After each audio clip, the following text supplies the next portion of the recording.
మొదటగా వాక్యం వినుటలో ఎడతెగక ఉండాలా. రెండోది సహవాసం ముఖ్యం. ఎవరితో సహవాసం చేస్తున్నాం అనేది ముఖ్యం. కొంతమంది చర్చిలలో చూస్తే ఆ పాస్టర్ చెప్పినది వినరు, కానీ వాళ్ళు ఆడికే పోతారు. ఆ పాస్టర్ చెప్పినది వినరు, ఆయన బోధ వినరు, ఆయన ఏం చెప్తున్నాడో వాళ్ళు వినరు, కానీ అక్కడికి పోయి ఆయన గురించే చెడ్డగా చెప్తుంటారు. అట్టేటప్పుడు ఏం లాభం? నువ్వు అపోస్తులలో బోధ ఎందు లేవు, అపోస్తుల సహవాసం అందు లేవు. అప్పుడు నువ్వు సంఘంగా పిలువబడవు. సంఘం అంటే ఏంటి? సంఘం అంటే క్రీస్తులో శరీరంలో అవయవాలుగా ఉన్నటువంటిదే సంఘము. అప్పుడు ఆయన బోధ వినవు, ఆయన మాటకు లోపడవు, ఆయన ఏం చెప్తున్నాడో వినవు, కానీ అక్కడికి వెళ్ళి ఏం లాభము? నువ్వు సంఘంగా లేవు, సంఘంలో బిడ్డగా లేవు. అది నేను చెప్తున్నటువంటి బోధన కాదు ప్రియ దేవుని బిడ్డలారా. వాక్యం ఎక్కడైతే నచ్చుతుందో అక్కడ మనం స్థిరంగా ఉండాలి, అక్కడ లోపడాలి, అక్కడ స్థిరపడాలి, అక్కడ మనము విలువను పెంచుకోవాలి అనేటువంటిది దేవుడు ఆశపడుతున్నాడు. సమాజంలో బయటకు వెళ్తే ఏం చెప్తున్నారు? ఇది నిజమేనా? ఇది దేవునికి మహిమ వస్తుందా? దేవునికి మహిమ రాదా? ఇది యేసుని కనపరుస్తుందా? యేసుని కనపరుస్తలేదా? ఈ మాటలు, ఈ సహవాసం ప్రభుని కనపరుస్తుందా లేకపోతే ప్రభువుని తగ్గిస్తుందా?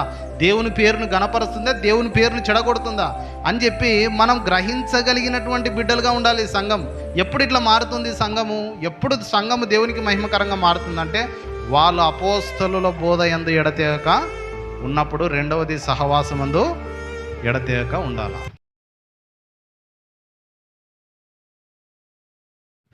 దేవుని యొక్క వాక్యంలోకి వెళ్ళి కొద్ది నిమిషాలు మనందరం కూడా దేవుని మాటలు విని ముందుకు సాగుదాం. యోహాను సువార్త 12వ అధ్యాయం 24వ వచనాన్ని చదువుదాం. చూడండి. గోధుమ గింజ భూమిలో పడి చావకుండిన ఎడల అది ఒంటిగానే ఉండును, అది చచ్చిన ఎడల విస్తారముగా ఫలించును. పోయిన వారము ఒక అంశం మీద దేవుని యొక్క సంఘంలో మనము ఒక బోధనను ప్రారంభించుకున్నాం. అదేంటంటే సంఘములో సంఘంగా క్రీస్తుని ఎరుగుట అనే విషయాన్ని మనం ధ్యానించుకున్నాం. వేరొక కొత్త అంశాన్ని మనం ప్రారంభించుకున్నాం. దాంట్లో అనేకమైన విషయాలు మనందరం కూడా నేర్చుకోవాలని దేవుడు ఆశపడుతున్నాడు అనేటువంటి విషయాన్ని మనందరం కూడా జాగ్రత్తగా గమనించాలి.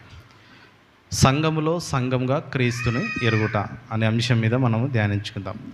సంఘం అనేటువంటిది ఎందుకు మనందరం కూడా ఇలా కూడుకోవాలి, ఎందుకు ఆరాధించాలి, ఎందుకు మనం దేవుని వాక్యాన్ని వినాలి, ఇదంతా సంఘం ఎట్లా ఏర్పడింది? ప్రియ దేవుని బిడ్డలారా, సంఘం ఎలా ఉత్పత్తి అయిందంటే క్రీస్తు మరణ పునరుద్ధానం ద్వారా సంఘం ఉత్పత్తి అయింది. ఇక్కడ గమనించినట్లయితే మనం ఇందాక యోహాను సువార్త 12వ అధ్యాయం 24వ వచనంలో ఈ విధంగా రాయబడింది. గోధుమ గింజ భూమిలో పడి చావకుండా నీడలు అది ఒంటరిగానే ఉండును. గోధుమ పంటలు వేసే ఆ గోధుమ గింజ మొదట మనం విత్తినప్పుడు అది ఏమవుతుందంట? భూమిలో చచ్చిపోవాలి. అది భూమిలో చనిపోయిన తర్వాత అది మొలకెత్తుతుంది. మొదట అది భూమిలో పడి ఆ విత్తనం చనిపోయి మొలకెత్తిన తర్వాత ఎన్నో విత్తనాలు కాస్తాయంట. అలాగే మనిషి కుమారుడు కూడా చనిపోతేనే కానీ అనేక మంది ఆయనలోకి రారు, ఆయనలో జీవించరు. కాబట్టి మన ప్రభువైన యేసుక్రీస్తు సమాధి చేయబడ్డాడు, చనిపోయాడు. ఈ గోధుమ గింజ గురించిన ఉపమానం చెప్తూ సంఘం ఈ విధంగా పైకి వచ్చిందంట. ఎలాగంటే ఒక గోధుమ గింజ ఏ విధంగా భూమిలో విత్తితే అది చనిపోయి మరలా పెరిగి అనేకమైన ఫలాలను ఇస్తుందో, అదేవిధంగా మన ప్రభువైన యేసు చనిపోయి, ప్రభువైన క్రీస్తు చనిపోయి ఆయన మరలా పునరుద్ధానుడై తిరిగి లేచుట ద్వారా ఈ గోధుమ ఫలాలు ఏ విధంగా కనబడతాయో ఆ విధంగా సంఘం అనేటువంటిది కనబడుతుంది. అప్పుడు సంఘం అనేటువంటిది దేవుడు ఏర్పాటు చేసుకున్నటువంటి ఒక కార్యం, ఆయన నామానికి మహిమ కొరకు. ఇప్పుడు క్రీస్తు ఎటువంటి వాడు అంటే అది ఏ విధంగా తెలుస్తుంది? దేవుడు ఎటువంటి వాడు, ప్రభువైన యేసుక్రీస్తు ఎలాంటి వాడు, ఆయన ఎంత ప్రేమ గలవాడు, ఆయన గుణాలు ఏమిటి, ఆయన ఎంత మంచివాడు అనేటువంటి విషయాలు ఎట్లా తెలుస్తాయంటే సంఘం ద్వారా దేవుడు తెలియపరచుకోవాలనుకుంటున్నాడు. ఇది చాలా మర్మం అని నేను ముందే చెప్పాను. ఈ బోధనలో చాలా మర్మం ఉంటుంది. అదేంటంటే సంఘంలో ఉన్న ప్రతి బిడ్డ కూడా క్రీస్తులో అవయవాలుగా ఉన్నాడు, క్రీస్తు లోపలికి వచ్చారు. ఈ క్రీస్తు ఎటువంటి వాడో తెలియబడాలి లోకానికంటే అది ఎట్లా తెలియబడుతుంది?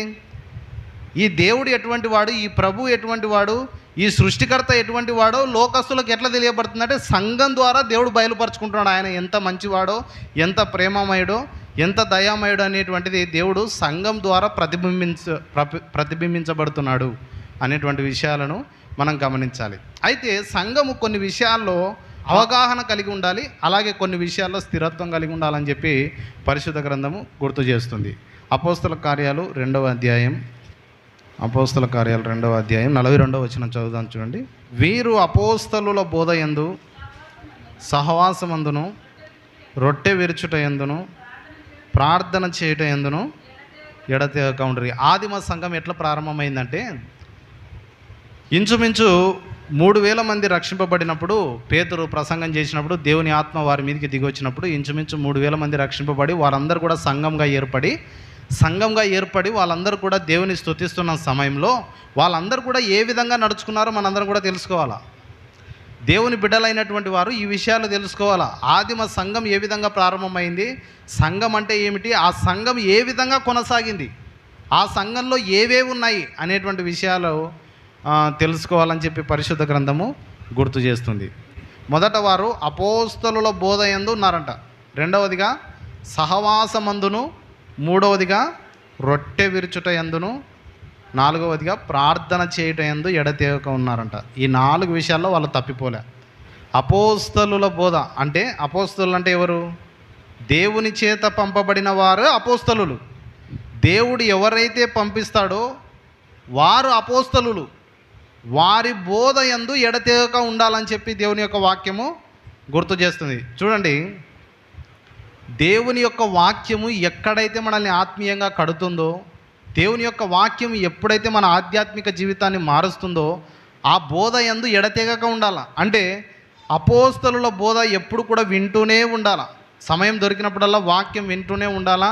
సంఘంగా కూడుకొని వాక్యం వింటూనే ఉండాల. వాక్యం వినుటలో ఎప్పుడు కూడా తప్పిపోకూడదు. ఆదిమ సంఘం ఆ విధంగానే ప్రారంభమైంది. రెండవదిగా సహవాసమందు ఎడతెగక ఉండాలని చెప్పి పరిశుద్ధ గ్రంథం సెలవిస్తుంది. సహవాసమందు ఎడతెగక ఉండాల. సంఘం అంటే సహవాసం ఉండాల. మీదే సహవాసం? మీరు ఆ చర్చికి పోతారు, మీ పాస్టర్ ఎవరు? సహవాసం ఉంటుంది. ఒక సహవాసం. మీరు ఏ మందిరానికి పోతారు? ఒక సహవాసం, మంచి సహవాసం.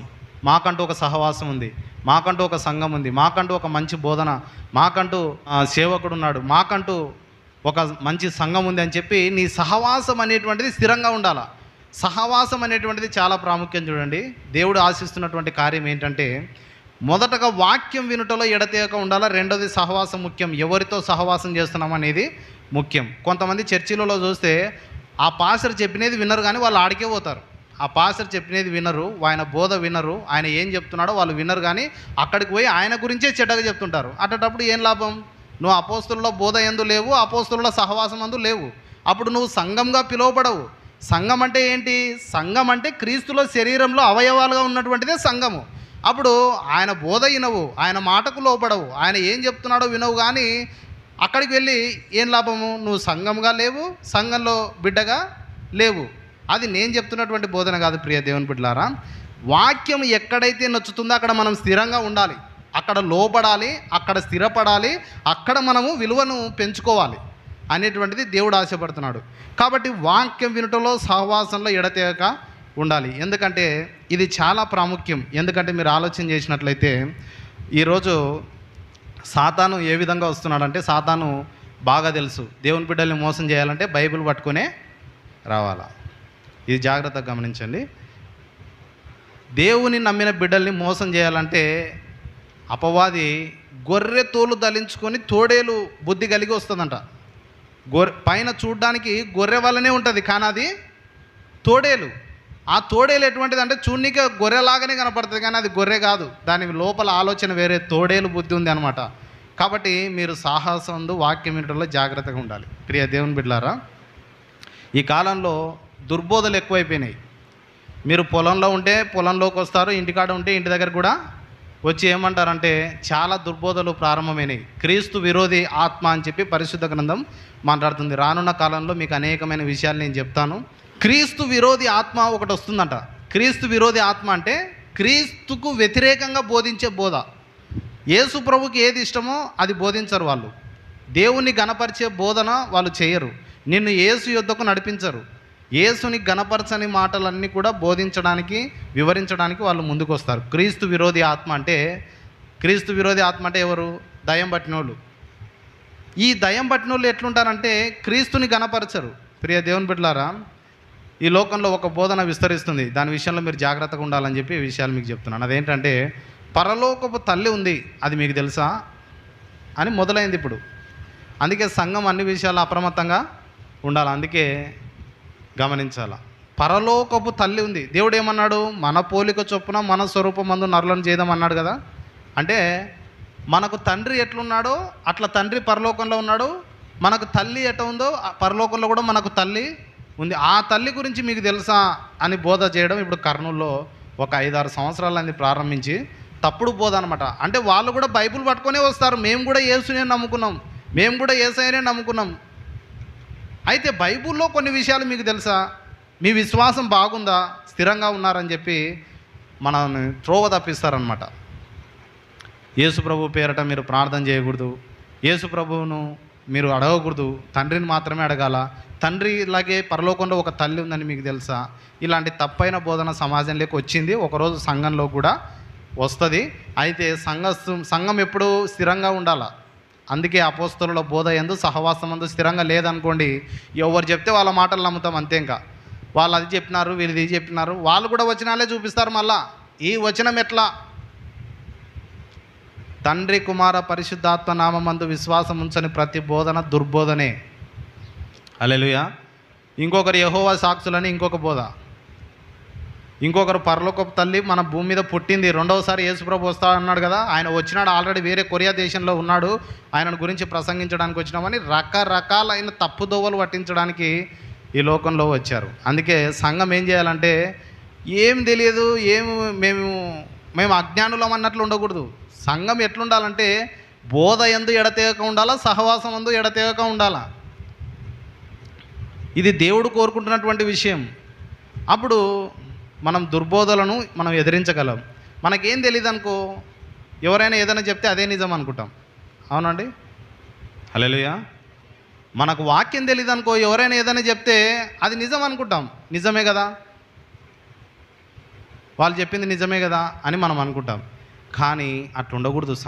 సంఘం ఎప్పుడు కూడా జ్ఞానం కలిగి ఉండాలా. కొన్ని విషయాలు మనందరం కూడా అర్థం చేసుకుని ఉండాలా. కొన్ని వచనాలు మనందరం ఎరిగి ఉండాలి.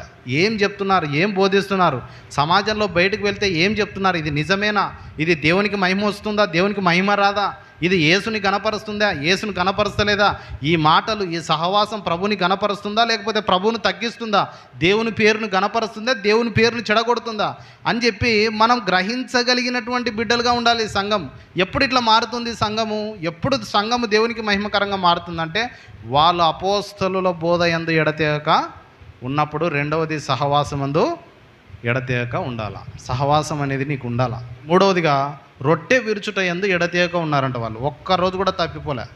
రొట్టె విరుచుట యందు వారు ప్రభు బల విషయంలో వాళ్ళు ఎప్పుడు కూడా తప్పిపోలేదంట. ప్రియ దేవుని బిడ్డలారా, సంఘంలో ఎప్పుడు అద్భుతాలు జరుగుతాయి, సంఘంలో ఎప్పుడు కార్యాలు జరుగుతాయి అంటే వాక్యం వినటంలో ఎడతెగక ఉండాలా, సహవాసంలో ఎడతెగక ఉండాలా, రొట్టె విరుచుటలో ఎడతెగక ఉండాలా. మూడవదిగా ప్రార్థన చేయుటలో ఎడతెగక ఉండాలి. ప్రార్థన అనేటువంటిది నీకు వ్యక్తిగత సంబంధమైనది. అది ప్రార్థనలో ఎడతెగక ఉండాలి. సంఘంగా మనం ఆదివారం కూడుకుంటాము. ఒక చర్చి ఉంది, ఆ చర్చిలో ఆదివారం కూడుకుంటాం. తర్వాత ఏం చేయాలా?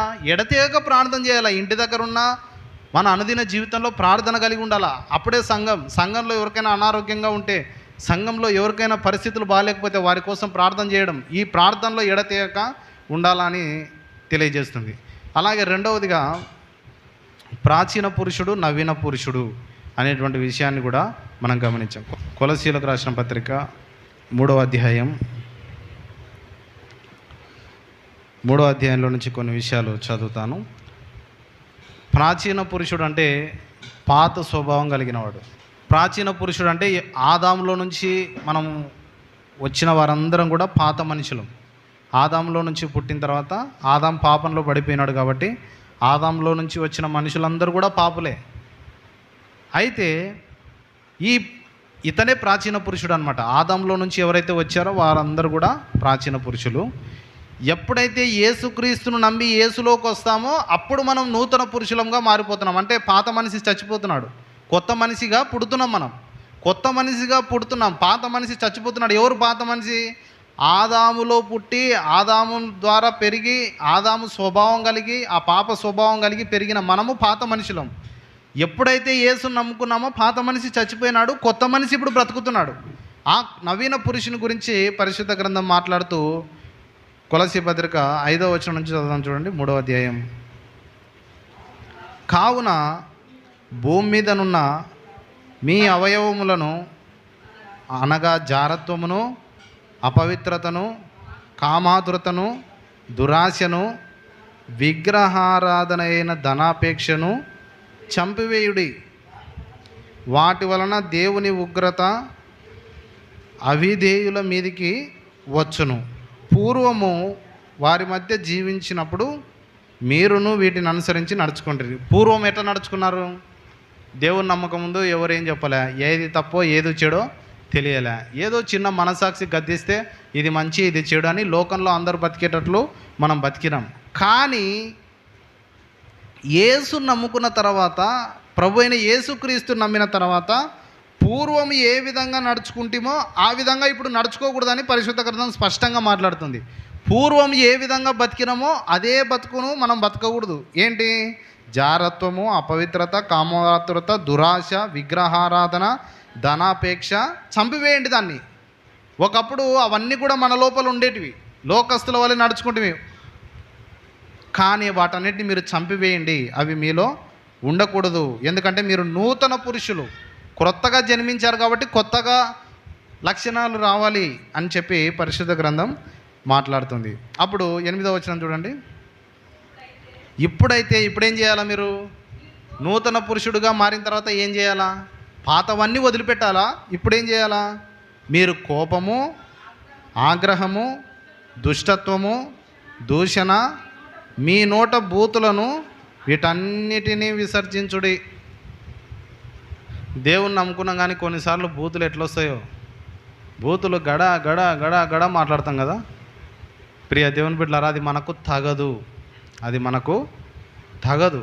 మన కోపమును అణుచుకోవాలా, మన దూషణను అణుచుకోవాలా, అన్నీ అణుచుకోవాలా. పాత స్వభావంలాగానే నేను జీవిస్తానంటే నువ్వు నూతన పురుషుడిగా లేవు, పాత పురుషుడిగానే ప్రవర్తిస్తున్నావు. నూతన పురుషుడిగా ఉండి కోపమును వదిలిపెట్టాలా, దూషణ ఉండకూడదు, దుష్టత్వము, దూషణ, మీ నోట బూతులు రానియకూడదు అని చెప్తూ వాటిని విసర్జించండి.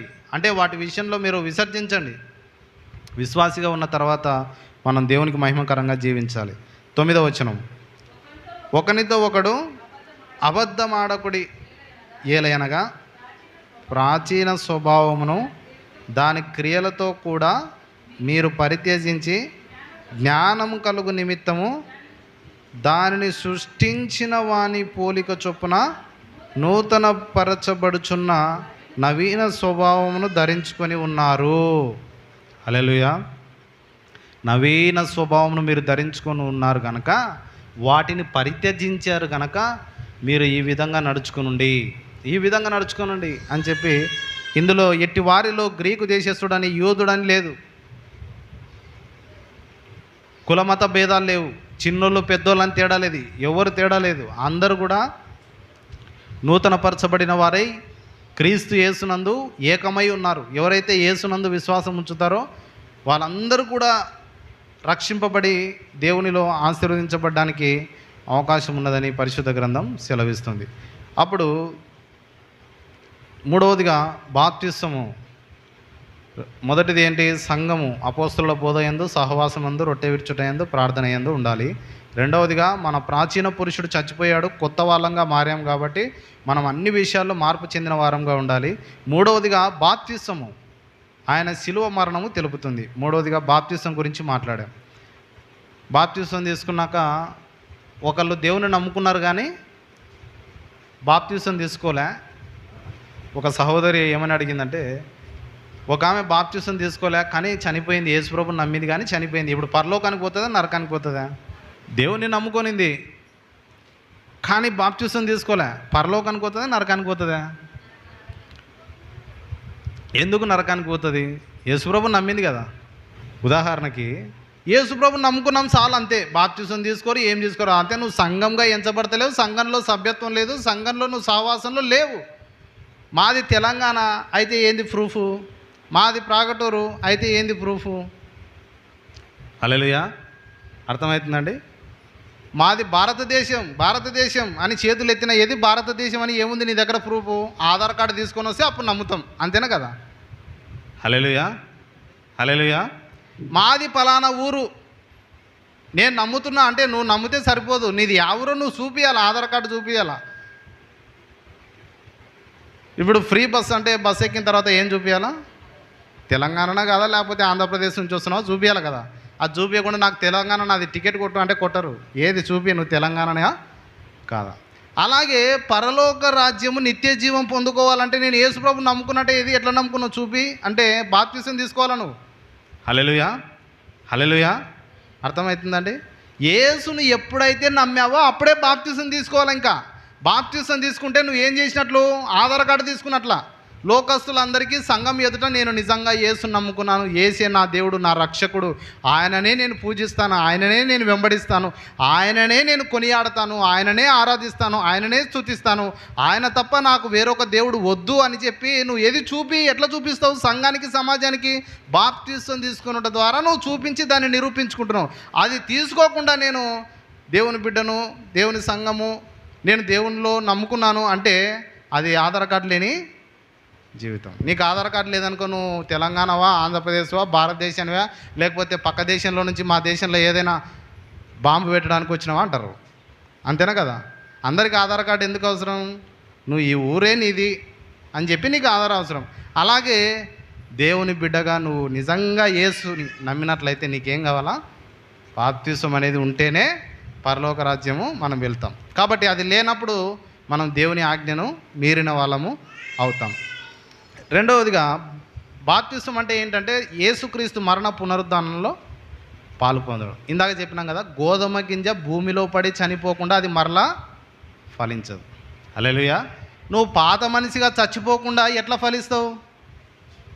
పాత మనిషిగా చచ్చిపోకుండా ఎట్లా ఫలిస్తావు? ఎట్లా దేవుని ఆశీర్వాదాలు వస్తాయి? గోధుమ గింజ భూమిలో పడి చచ్చిపోతేనే కదా అది పైకి ఎదిగి మంచి ఫలాలను ఇస్తుంది. అలాగే పాత మనిషిగా నువ్వు చచ్చిపోయి కొత్త మనిషిగా నేను జీవించాలని బాప్తిసం తీసుకోకుండా ఎలాగ ఫలిస్తావు? ఎలాగ పరలోక రాజ్యానికి వారసులుగా అవుతావు? బాప్తిసం అంటే ఏంటంటే క్రీస్తుతో పాటు సిలువ వేయబడడం, క్రీస్తుతో పాటు సమాధి చేయబడడం, క్రీస్తుతో పాటు మరలా తిరిగి లేవడం. యేసుప్రభు సిలువ వేయబడ్డా లేదా? బాప్తిసం తీసుకుంటే నువ్వు కూడా సిలువ వేయబడ్డావు యేసుతో పాటు. యేసుప్రభు సమాధి చేపట్టాడా లేదా? సమాధి చేపట్టాడు. నువ్వు బాప్తిసం తీసుకున్నప్పుడు నువ్వు కూడా సమాధి చేయబడుతున్నావు. యేసుప్రభు తిరిగి లేచాడా లేదా? నిశ్చయంగా ఆయన తిరిగి లేచాడు. బాప్తిసం తీసుకున్నప్పుడు ఆయన ఏ విధంగా అయితే తిరిగి లేచాడో మరలా మనం చనిపోయినా కూడా యేసుప్రభు వచ్చినప్పుడు మరలా తిరిగి లేస్తాం. ఇది నిశ్చయం. హల్లెలూయా. అప్పుడు ప్రియ దేవుని బిడ్డలారా, యేసు ప్రభుని నమ్ముకున్నామా అంటే ఏ విధంగా అది నిరూపించాలా? ఆయనతో పాటు మరణించాలా, ఆయనతో పాటు తిరిగి లేవాలా, ఆయనతో పాటు సిలువను అనుభవించాలా. అది ఎప్పుడు చేస్తున్నాం? బాప్తిసం తీసుకున్నట ద్వారా మనం నిరూపిస్తున్నాం. అప్పుడు యేసు ప్రభు మరణించి తిరిగి లేచాడంటే లేచాడు. దేవుని నమ్ముకున్న వాళ్ళు తిరిగి లేస్తారంటే ఖచ్చితంగా తిరిగి లేస్తారు. బాప్తిసం తీసుకున్న ప్రతి ఒక్కరు కూడా తిరిగి లేస్తారు. ఎందుకంటే ఆయన మరణ పునరుద్ధానంలో పాలిభాగస్తులైనాము, ఆయన శరీరంలో అవయవాలుగా మారిపోయినాం కాబట్టి. అప్పుడు ఆ విధంగా అయినా మనము ఒక వచనాన్ని చూపించి ప్రార్థన చేస్తాను. ఎఫెసీ పత్రిక 3వ అధ్యాయం 4వ వచనం చదవండి. చూసారా? మీరు దానిని చదివినడలా దానిని బట్టి ఆ క్రీస్తు మర్మమును గురించి నాకు కలిగిన జ్ఞానము గ్రహించుకొనగలరు. ఆ మర్మము క్రీస్తుని గురించి, సంఘం గురించిన మర్మము. కొలస్సీ 3:4. కొలస్సీ 3:4. మనకు జీవమై ఉన్న క్రీస్తు ప్రత్యక్షమైనప్పుడు మీరును ఆయనతో కూడా మహిమయందు ప్రత్యక్షపడుదురు. చూసారా? ఇక్కడ కూడా మనకు జీవమై ఉన్న క్రీస్తు ప్రత్యక్షమగినప్పుడు మీరును ఆయనతో కూడా మహిమయందు ప్రత్యక్షపరచబదురు. క్రీస్తు ఏ విధంగా మహిమలోకి వెళ్ళారో మనం కూడా ఆయనతో పాటు మహిమలో ప్రత్యక్షపరచబడతాం. ఎందుకంటే ఆయన జీవము మన మీద ఆస్వాదించబడింది కాబట్టి. అలాగే రోమాపత్రిక 12:3వ వచనం. తన్ను తాను ఎంచుకొనదగిన దానికంటే ఎక్కువగా ఎంచుకొనక దేవుడు ఒక్కొక్కరికి విభజించి ఇచ్చిన విశ్వాస పరిమాణ ప్రకారము తాను స్వస్థ బుద్ధి గల వాడగుటకై తగిన రీతిగా తన్ను ఎంచుకొనవలెనని నాకు అనుగ్రహించబడిన కృపను బట్టి మీలోనున్న ప్రతి వానితోనూ చెప్పుచున్నాను. ఒక్క శరీరంలో మనకు అనేక అవయవములు ఉండినను ఆ అవయవములన్నిటికీ ఒకటే పని ఎలాగుండదో అలాగే అనేకులమైన మనము క్రీస్తులో ఒక్క శరీరంగా ఉండి ఒకరికొకరము ప్రత్యేకముగా అవయవములై ఉన్నాము. హల్లెలూయా. సంఘం అంటే ఏంటి? క్రీస్తు శరీరంలో అవయవాలు. ఒక్కో అవయవానికి ఒక్కో పని ఉంటుంది, అంతేనా కదండి? మనలో అవయవాలు ఉన్నాయి. గుండె ఉంది, దాని పని ఏంటి? గుండె కొట్టుకోవడానికే. గుండె శరీర అన్ని భాగాలకు రక్త ప్రసరణ చేస్తుంది, అది ప్రధానమైనది. రక్తము మన శరీరం అంతా ప్రవహించడానికి గుండె పని చేస్తుంది. అలాగే మన శరీర అవయవాలలో ఒక్కొక్క దానికి ప్రత్యేకమైనది, ఒక్కొక్క దానికి ఒక పని ఉంటుంది. ముక్కు ఎందుకుంది? శ్వాస పీల్చుకొని బ్రతకడానికి. చెవులు ఎందుకున్నాయి? వినడానికి. కళ్ళు ఎందుకున్నాయి? దేని ప్రత్యేకత దానికి ఉందా లేదా? ఇన్ని అవయవాలు ఉన్నాయి మన లోపల. చేతులు ఉన్నాయి, కాళ్ళు ఉన్నాయి, వేళ్ళు ఉన్నాయి. ఏంటుకు? ఈ చేతులతో పని చేయడానికి, ఈ వేళ్ళతో ఏదైనా పట్టుకోవడానికి. కాళ్ళు ఉన్నాయి నడవడానికి. ఈ దేహం అంతా కూడా ఎన్నో అవయవాలతో ఇమిడి ఉన్న ఒక్కరమే మనం. అర్థమవుతుందండి? ఇన్ని అవయవాలు మనలో ఉన్నాయి కానీ ఒక్కరమే. తలకాయ ఉంది, ఈ తలకాయ కూడా ఒక అవయవం, దానిలో దాని పని దానికి ఉంది. హల్లెలూయా. అలాగే మీ శరీరంలో ఉన్న అవయవాలన్నిటికీ ఒక్కొక్క దానికి ఒక్కొక్క పని ఉంది. అయితే మీరందరూ కూడా ఒకే శరీరంగా ఉన్నారు. నీ శరీరంలో అనేక అవయవాలు ఉన్నను నువ్వు ఒక్కడివే. అలాగే సంఘంలో అనేక మంది ఉన్నప్పటికీ కూడా వీళ్ళందరూ కూడా క్రీస్తులో అవయవాలై ఉన్నారు. హల్లెలూయా. అదే పౌలు ఇక్కడ మాట్లాడుతున్నాడు. ఇన్ని అవయవాలుగా ఉన్న నీ ఒక్కడివి ఎలాగున్నావో ఇంతమంది బాప్తిసం పొంది సంఘంగా ఉన్న వీరందరూ కూడా క్రీస్తు లోపలికి అవయవాలుగా వచ్చి ఉన్నారు. అప్పుడు ఈ క్రీస్తులో ఉన్న అవయవాలు ఏ విధంగా పనిచేయాలనేది తెలుసుకున్నప్పుడు నీకు పరిచర్య అర్థం కాదు, పని అర్థం కాదు, దేవుని మందిరం అర్థం కాదు, సహవాసం అర్థం కాదు, వాక్యం అర్థం కాదు. క్రీస్తులోనే నువ్వు లేకపోతే ఇంక ఏమర్థమవుతుంది? హల్లెలూయా. హల్లెలూయా. క్రీస్తు లోపలికి నువ్వు అవయవంగా మారిపోయిన తర్వాత ఆ క్రీస్తులో నువ్వు ఉన్నావని నువ్వు తెలుసుకున్నప్పుడు ఆ సంఘము ఏ విధంగా ఉంటుంది చూసారా? కాలుకు దెబ్బ తగిలింది అనుకోండి, కాలుకే కదా అని పోతామా? కాలుకి ఏదైనా చిన్న ముళ్ళు గుచ్చుకుంటే వెంటనే ఈ బాడీ అంతా వంగి దానికి ఆడిపోతుందా? పోదా? అమ్మా ఏదో గుచ్చుకునే అని చెప్పి. కాలు గుచ్చుకుంటే నాకేంది అని చేయి ఊకుంటుందా? తల ఊకుంటుందా? కళ్ళు ఊకుంటాయా? చెవులు ఊకుంటాయా? చేతులు ఊకుంటాయా? కాలుకే కదా గుచ్చుకుంటే నాకెందుకని మనం పోము. ఈ అవయవాలన్నీ పనిచేస్తాయి. కాలుకు చిన్న ముళ్ళు గుచ్చుకుంటే ఈ అవయవం అంతా దాని దగ్గరికి వెళ్ళిపోతుంది. అలాగే అక్కడ వచ్చిన నొప్పి వెంటనే మెదడుకి వెళ్ళిపోతుంది. మెదడుకి వెళ్ళిపోయి ఫంక్షన్ ఎలా జరుగుతుందో చూడండి. కాలుకు తగిలినా బాడీ అంతా రియాక్ట్ అవుతుంది, చెయ్యికి తగిలినా బాడీ అంతా రియాక్ట్ అవుతుంది. ఎక్కడ దెబ్బ తగిలినా శరీరం అంతా బాధించబడుతుంది. హల్లెలూయా. అప్పుడు సంఘం అంటే ఏ విధంగా ఉందో తెలుసా? సంఘం అంటే ఒకటే శరీరంలో ఉన్నాయి. సంఘం అంటే పాస్టర్ ఒక్కడే కాదు. హల్లెలూయా. పరిచర్య అంటే కేవలం వాక్యం చెప్పడం కాదు. పరిచర్య అంటే కసుగొట్టడం కూడా పరిచర్యనే. పరిచర్య అంటే తాటిపారం వేయడం కూడా పరిచర్యనే. బండలు దూసడం కూడా పరిచర్యనే. మీటింగ్లో వంటలు చేయడం పరిచర్యనే. మీటింగ్లో కుర్చీలు వేయడం పరిచర్యనే. మీటింగ్లో ప్రతి దానికి ఏమేమి అవసరమో ఒక నీళ్ళ గ్లాసు నీళ్ళు ఇచ్చినా కూడా పరిచర్యనే. అన్ని పరిచర్యనే. ఇవన్నీ కలిస్తేనే పరిచర్య. హల్లెలూయా. హల్లెలూయా. ఇదంతా పరిచర్య. పరిచర్య అంటే కేవలం ఇది కాదు. నేను ఇక్కడ సేవకుడిగా నిలబడడానికి ఎన్ని గడినానో, మా చర్చిలో బాత్రూమ్లు కడిగినా, మా చర్చిలో బండలు తుడిచినాం, మా చర్చిలో కుర్చీలు తుడిచినాం, ఎన్ని పనులు చేసినాం, ఎన్నో చేసినాం. అవన్నీ కూడా పరిచర్యనే. అవన్నీ కూడా పరిచర్యనే. మా చర్చికి సున్నం కొట్టేటప్పుడు నేను విశ్వాసిగా ఉన్నప్పుడు ఇంకా ఒక గోడ ఎక్కువ కొడితే నాకు ఆశీర్వాదం వస్తుందేమో అనే ఆసక్తితో కొట్టేవాడిని సున్నం. హల్లెలూయా. చెన్నైలో నేను మద్రాసులో చదువుకుంటున్నప్పుడు పాస్టర్ ట్రైనింగ్కి పోయినప్పుడు చర్చి చాలా పెద్దగా ఉండేది. ఈ గోడంతా ఎవరిని కొట్టనీయకుంటుండే సున్నం. ఇంకా కొంచెం ఎక్కువ కొడితే నాకే ఆశీర్వాదం రావాలా, ఇంకా కొంచెం ఎక్కువ చేస్తే దేవుని పని నాకే ఆశీర్వాదం రావాలని చెప్పి ఇంకా కొంచెం నేనే ఎక్కువ పని చేస్తుంటే. ఒకడొకడైతే కుర్చీలు తుడసాడు, ఒకడోడు తాటిపారం వేయడు, ఒకడోడు చెప్పుల స్టాండ్లు ఎంతోమంది వస్తారు అది పట్టించుకోడు, ఒకరొకరు కిటికీలు వేయరు, ఒకరొకరు తలుపులు వేయరు, ఏం పట్టించుకోరు. అవన్నీ కూడా నేను అన్నీ గమనించి అన్నీ చేస్తుంటే, ఎందుకంటే నా దేవుడు నన్ను చూస్తున్నాడు, దీన్ని అన్నిటికీ ఒకరోజు నాకు ఫలితాన్ని ఇస్తాడని చెప్పి ఇంకా కొంచెం ఎక్కువ పని ఉండే నాకు మేలే అనుకునేవాడిని పరిచర్యలో. ఇప్పుడు క్రీస్తు శరీరం వెలుపల ఉన్నవానికి అది అర్థం కాదు. హల్లెలూయా. క్రీస్తు శరీరంలో అవయవాలలో లేనోనికి అర్థం కాదు అది. అంతేనా కదండి? నా కాలుకు దెబ్బ తగిలితే నీకు అర్థమవుతుందా? అర్థమవుతుందా? నాకు ఒంట్లో బాగలేదంటే నీకేం అర్థమవుతుంది? నేను చెప్తే ఒకవేళ తెలుస్తుంది, అంతేగాని నా బాధ నాకు తెలుస్తుంది కానీ మీకు తెలుస్తుందా? మీ బాధ మీకు తెలుస్తుంది కానీ నాకు తెలుస్తుందా? అయితే ప్రియ దేవుని బిడ్డలారా, సంఘాన్ని దేనితో దేవుడు పోలుస్తున్నాడు అంటే, సంఘం అంటే మీరు వేరు కాదు, క్రీస్తు శరీరంలోకి అవయవాలుగా మీరు మారిపోయినారు. ఒకరు చెయ్యి, ఒకరి కాలు, ఒకరి నోరు, ఒకరి ముక్కు, ఒకరి చెవులు. కాలుకి ఎలాగైతే దెబ్బ తగులుతుందో నీ శరీరం అంతా ఎట్లా స్పందిస్తుందో, సంఘంలో కూడా ఇట్లా ఈ విధంగా ఏకంగా మీరు ఉన్నప్పుడే పాపం ఆమె ఒక్కటి పరిచర్య చేస్తుంది, నేను ఆమెకు తోడుగా ఉండాలా. ఆ పరిచర్యకు ఒకరు తోడుగా ఉంటే బాగుండే. లేకపోతే సంఘంలో ఒకరు లేచి నిలబడి మనందరం కలిసి ఒక మీటింగ్ పెట్టుకుందాం, ఒక సువార్త కూడికని పెట్టుకుందాం. పాస్టర్ గారు పెడితే పోదాం, మనకేం, లేకపోతే పాస్టర్ గారు పెడితే పోదాం, లేకపోతే మనం ఊకుందాం. కానీ సంఘంలో కొంతమందికి భారం ఉంటుంది తెలుసా అండి.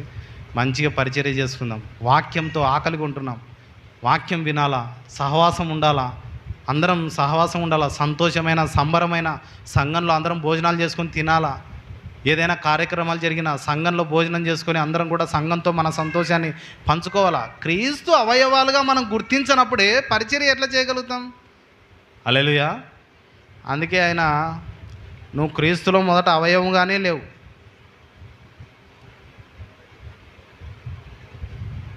కాబట్టి నేనేం చెప్పినానంటే, కాదండి మా సంఘంలో వేరే వాళ్ళకి అవకాశం ఇవ్వము. ఎక్కడి నుంచి వచ్చినారంటే కర్నూలు నుంచి వచ్చినాను అన్నాడు.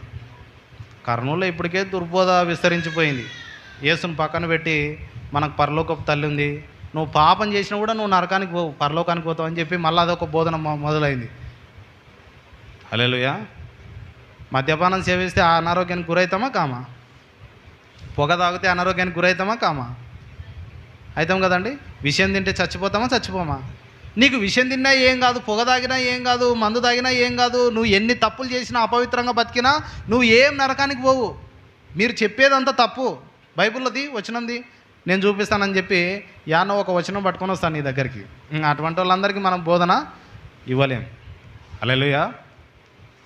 అప్పుడు ప్రియ దేవుని బిడ్డలారా, సంఘంలో శరీరంగా నువ్వు బ్రతకాలని దేవుడు కోరుకుంటున్నాడు. శరీరం అని నువ్వు గుర్తించినప్పుడు, దేహంలో నేను క్రీస్తులో ఒక అవయవం అని నువ్వు గుర్తించలేనప్పుడు నీకేం అర్థం కాదు.